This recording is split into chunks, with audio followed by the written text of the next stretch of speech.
Welcome to the show. দেশের আবহাওয়া পরিস্থিতিতে দেয়া হয়েছে ভয়াবহ দুর্যোগের পূর্বাভাস। তাপমাত্রা অথবা বাতাসের গতিবেগ অস্বাভাবিক রকম বাড়তে পারে, আসতে পারে মহাবিপদ সংকেত। দেশবাসীকে তাই যার যার অবস্থানে থাকার অনুরোধ করা হয়েছে। যে যেখানে অবস্থান করছেন সেখানেই অবস্থান করতে অনুরোধ জানানো যাচ্ছে। বহু অপেক্ষার পর প্রকাশ্যে এলো তাণ্ডব ফোরকাস্ট, অর্থাৎ ছবির প্রথম ঝলক। এই ইঙ্গিত নয়, ধ্বংসের সিগন্যাল।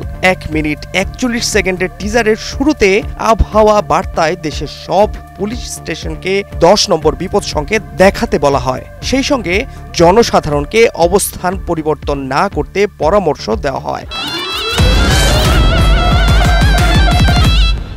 এরপর হাজির এক মুখোশ মানব, যার তাণ্ডবে তটস্থ আইন শৃঙ্খলা রক্ষাকারী বাহিনী। তুমুল তাণ্ডবের পর দেখা যায় মুখোশ মানব আর কেউ নন, শাকিব খান। ছোট চুল, তামাটে ত্বক, এ যেন অন্য এক অবতার। একের পর এক মারকাটারি দৃশ্যে পেয়ে যখন তাকে শুধুই সন্ত্রাসী মনে হচ্ছিল, ঠিক তখন জনসমুদ্রের সামনে দাঁড়িয়ে সবাইকে লক্ষ্য করে হাত নাড়াতে দেখা যায়। তখন মনে হয় শুধুই অস্ত্রধারী নন, পুরো এক গোষ্ঠীর অবতার হয়তো তিনি।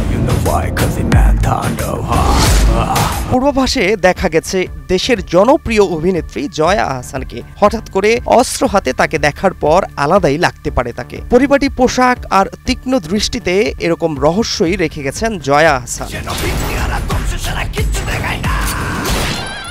টিজারে বড় অংশ জুড়ে আছে রহস্যময় মানকি মাস্ক। শাকিব খান সহ অনেককেই এই মাস্কটি পরে থাকতে দেখা গেছে। কেন এমন মুখোশ ব্যবহার করা হয়েছে তার ব্যাখ্যা পাওয়া যাবে সিনেমায়। কোনো প্রকার ইঙ্গিত দেননি পরিচালক।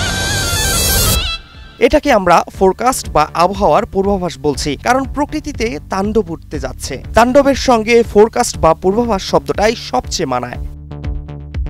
গত 2 কোরবানি ঈদে রায়হান রাফি পরিচালিত সিনেমা হয়েছে সুপারহিট, আর সে কোরবানি ঈদেও তার ব্যতিক্রম হবে না বলে মনে করছেন তিনি। রাফির কথায়, এবারের কাজটাও এমনভাবে করতে চেয়েছি যে দেশের সিনেমায় আগে কেউ দেখেনি। দর্শকদের ভালো কিছু দেওয়ার প্রত্যয় সবসময় থাকে, এবারও দর্শকরা সেই নতুন কিছু পাবেন।